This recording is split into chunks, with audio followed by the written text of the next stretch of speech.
Hello, everybody. Scott Golden here with the Golden Opportunities Coaching YouTube channel, and we've got over 400 audios for you to check out. A variety of topics, and hopefully, there's something that's of benefit to you. I encourage you to subscribe, like, comment below. If there's a topic you'd like to see covered, please feel free to leave a comment. We'll see what we can do about getting that done.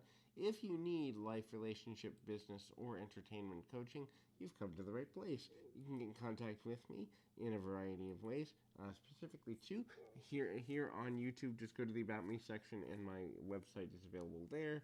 And then ultimately, you can also go to Twitter at PO Perception on Twitter, and you'll get a text back from me or my staff, and you will be able to get things handled that way. So, things that are left over from anxiety disorders that even if you're past your anxiety moment, you may not realize, but they kind of are still with you.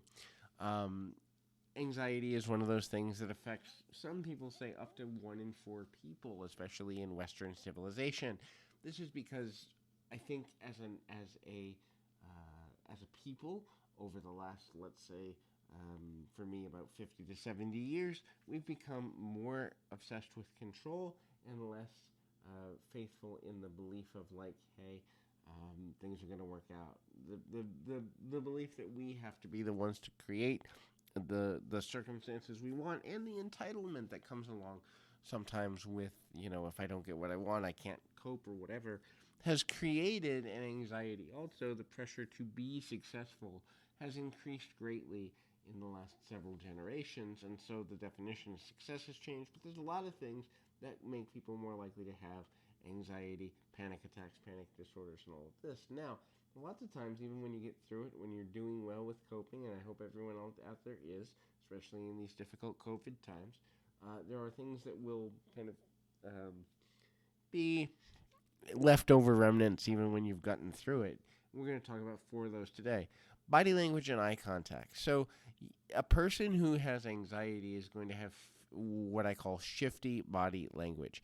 This is they're kind of shifting on their feet. They avoid eye contact. They avoid speaking up too quickly. They're more likely to be monotone. They're more likely to speak in quick sentences. They're more likely to get through conversations as quickly as possible.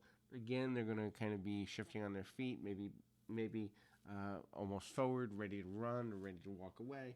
They're going to clear their throat a lot or have other signs of, well, let me just blend this together with tics. So, nervous habits, wringing of hands, tapping of pens, all of these things that are there, and there's nothing wrong with them per se, except if they're dominating how you present yourself.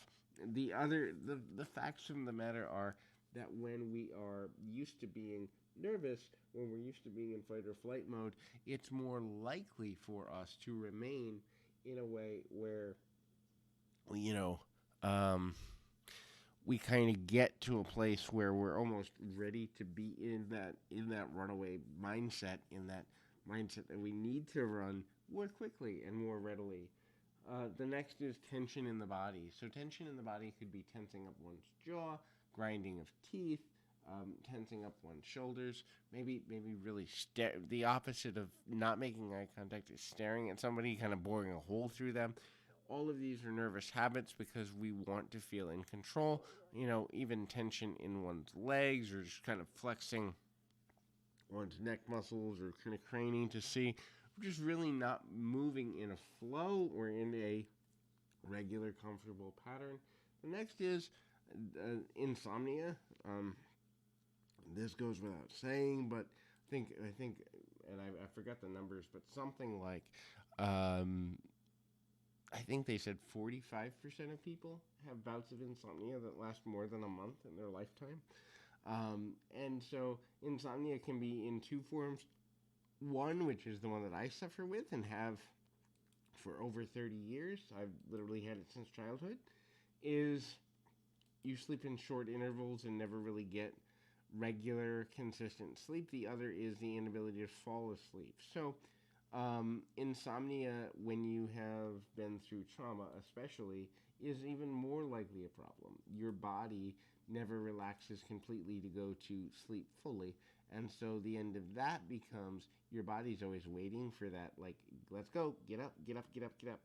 Um, um, and that's there are challenges there. There are definite challenges there as it relates to kind of moving forward. The next thing is to look at the nature of how to kind of sort of balance things out, and you kind of have to be able to look at understanding that mastering anxiety may not happen overnight. It may be a time when it's really difficult, and ultimately you've got to look at changing and modifying behavior over a span of time. It's not going to happen immediately, just like your anxiety challenges didn't happen immediately. But anyway, keep your feet on the ground, your mind in the moment. Till next time, everybody.